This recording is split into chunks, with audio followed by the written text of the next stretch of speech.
वेदांतवादी ब्रह्मज्ञानीगण कहते हैं, सृष्टि, स्थिति, प्रलय, जीव, जगत ये सब शक्ति का खेल है। विचार करने लगो तो ये सब स्वप्नवत है। ब्रह्म ही वस्तु और सब अवस्तु, शक्ति भी स्वप्नवस्त अवस्तु। किंतु हजार विचार करो, समाधिस्थ बिना हुए शक्ति के इलाके को छोड़ा ही नहीं जाता।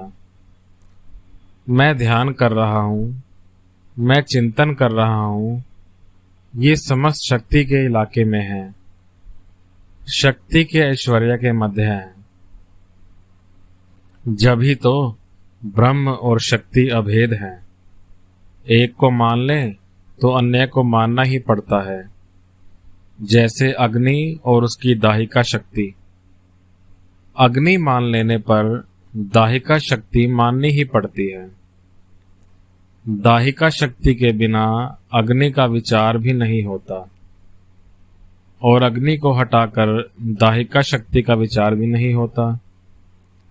सूर्य को निकालकर सूर्य की किरणों का विचार नहीं होता। सूर्य की किरणों को छोड़कर सूर्य का विचार नहीं होता। दूध कैसा है? जी सफेद सफेद। दूध को हटाकर दूध का धवलतव सोचा नहीं जा सकता और फिर धवलतव को छोड़कर दूध की भावना नहीं की जा सकती। जब ही ब्रह्म को छोड़कर शक्ति का, शक्ति को छोड़ ब्रह्म का विचार नहीं होता। नित्य को छोड़कर लीला की, लीला को छोड़कर नित्य की भावना नहीं होती।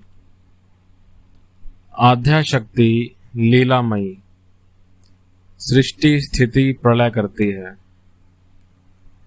उनका ही नाम है काली।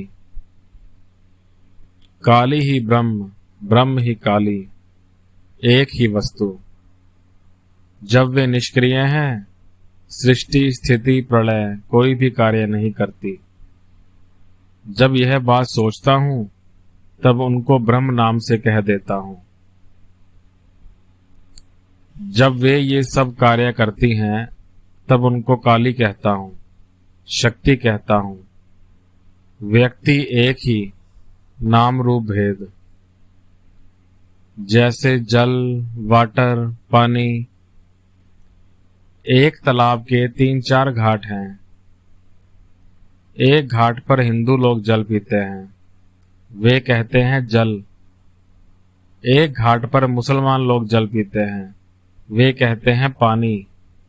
और एक घाट पर अंग्रेज लोग पानी पीते हैं, वे कहते हैं वाटर। तीनों ही एक हैं, किंतु नाम में अंतर है। उनको कोई कहता है अल्लाह, कोई गॉड, कोई कहता है ब्रह्म, कोई काली, कोई कहता है राम, हरि, यीशु, दुर्गा।